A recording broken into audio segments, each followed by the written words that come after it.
Plus de 20 000 entreprises créées en 2023 au Burkina Faso, selon les statistiques de la Maison de l'entreprise.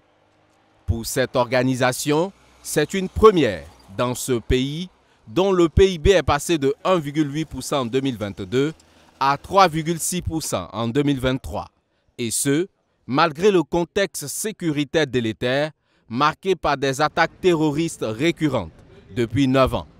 La Maison de l'entreprise du Burkina se réjouit d'avoir contribué de 2006 à 2023 à la création de 173 000 entreprises et un nombre important d'emplois.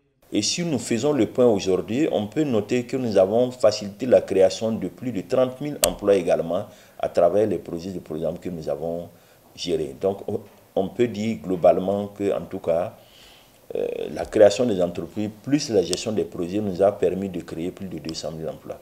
Et que dit de la stabilité de ces emplois créés? Prenez une entreprise qui est dans le secteur agricole. Si ce n'est pas qu'elle utilise des techniques avancées en matière d'irrigation, elle va créer une partie en termes d'emplois stables, mais l'autre partie en termes d'emplois saisonniers. Mais je crois que globalement, chaque entreprise qui vit, en tout cas, a au minimum un emploi stable, sinon plusieurs emplois stables.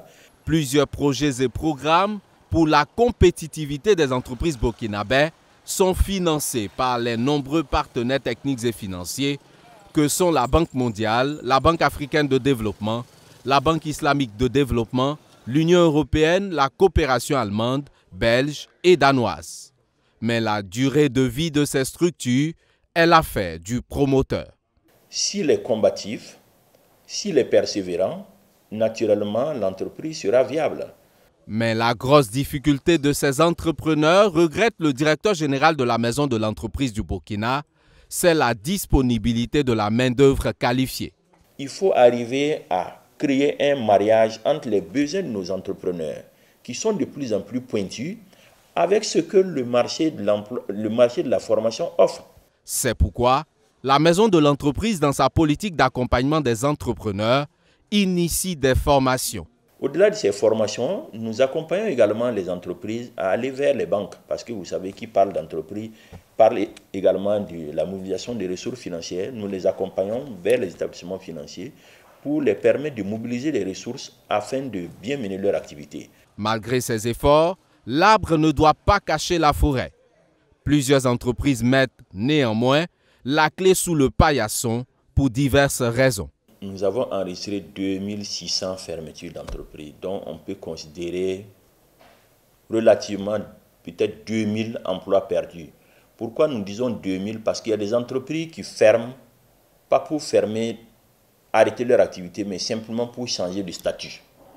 Une entreprise individuelle, si elle veut changer de statut pour aller vers une forme sociétaire, évidemment, les textes prévoient qu'elle ferme le promoteur ferme l'entreprise individuelle avant d'aller maintenant vers une forme sociétaire.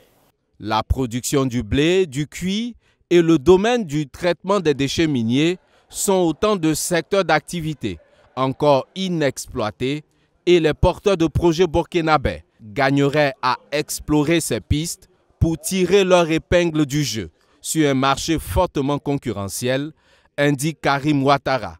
Il annonce pour le mois de mars prochain un vaste programme financé par la Banque mondiale à hauteur de 98 milliards de francs CFA pour améliorer le climat des affaires au Burkina Faso.